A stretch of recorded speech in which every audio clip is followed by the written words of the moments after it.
Si la tomate est une mauvaise association alimentaire avec le concombre. Elle se marie très bien avec plusieurs aliments. Rappelons que la tomate est un fruit qui s'associe excellemment avec le basilic. La tomate se combine avec les oignons, l'ail et les poivrons. Elle présente une compatibilité alimentaire avec les herbes et les épices. Le basilic, que j'ai déjà cité, origan, thym, persil, qui vont rehausser la saveur. Une bonne compatibilité avec les légumes, oignons, poivrons, carottes, courgettes. Une bonne compatibilité avec les protéines comme le poulet, le bœuf ou le poisson, ainsi que les légumineuses comme les lentilles, les haricots, les pois chiches, les fèves. Une bonne compatibilité avec d'autres fruits comme les avocats et les olives. Par contre, ça peut créer de l'acidité si la tomate est associée avec des produits laitiers. Pourtant, c'est trop bon avec de la mozzarella ou du parmesan. Très bon dans ta bouche, mais dévastateur pour ton organisme qui n'est pas programmé pour la fermentation d'aliments incompatibles. Ils vont fermenter et sont responsables de maladies comme le syndrome de l'intestin irritable, une fermentation excessive due à des aliments incompatibles peut perturber l'équilibre des bactéries utiles dans ton intestin, ce qui peut entraîner, entre autres, une dysbiose intestinale.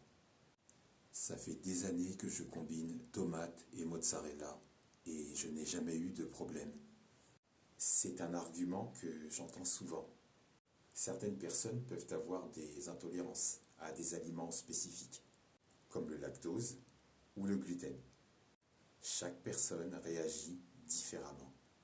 Même si ça fait des années que tu fais des mauvaises associations alimentaires, il est possible d'avoir des troubles digestifs sérieux et être asymptomatique.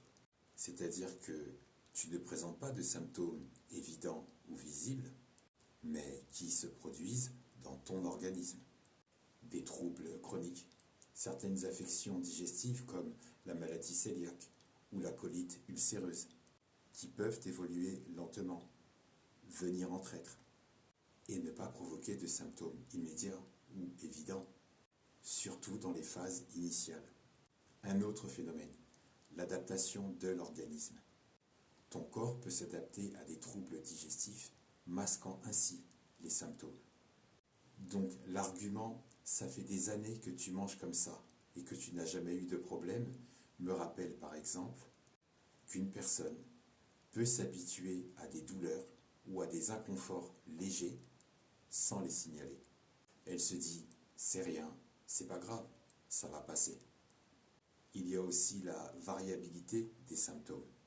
Des symptômes digestifs peuvent varier d'une personne à une autre, comme des personnes qui peuvent ressentir des troubles sérieux, mais sans ressentir de douleur ou d'inconfort, tandis que d'autres sont sensibles à des changements mineurs.